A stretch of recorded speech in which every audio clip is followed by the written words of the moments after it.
मित्रों नमस्कार। आज हम देवउठनी एकादशी व्रत कथा की चर्चा करेंगे। जो भी इस कथा को कहते हैं, सुनते हैं, उन्हें बहुत शुभ फल प्राप्त होता है, इसलिए इस कथा को ज़रूर ध्यानपूर्वक सुनें। कथा छोटी-सी है, आपका ज़्यादा समय भी इसमें नष्ट नहीं होगा।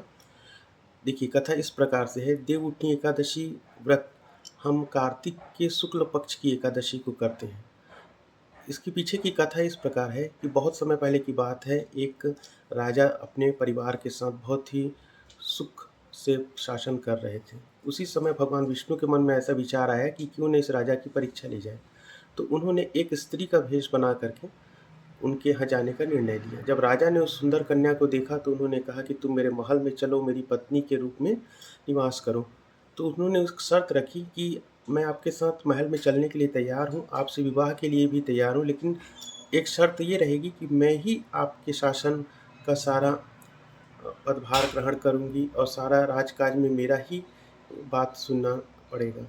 तो फिर राजा ने कहा, उसको स्वीकार कर लिया और उस दिन से ही जब उन्होंने उससे विवाह करके अपने घर लौटे, अपने राजमहल में लौटे, तो उस दिन से वो राजकुमारी जो कि विष्णु भगवान ने एक उनका रूप धारण किया था, उनका शासन वहाँ पे चलने लगा। अब उस जब ऐसे करते हुए एक बार जब ये एकादशी व्रत का समय आया, तो लोगों ने मांस खाना छोड़ दिया, भक्ति भाव से इसके पूजन करने का निर्णय लिया।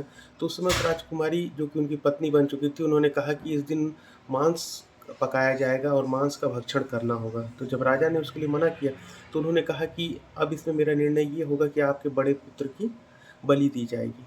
तो राजा बहुत परेशान हो गए, अपनी रानी के पास गए, जो जो पहले से उनकी रानी थी। तो उन्होंने कहा कि आप मांस का भक्षण करने के लिए तैयार ना हो, क्योंकि ये अधर्म है, भले ही पुत्र की बलि अगर दी जाती है तो दी जाए।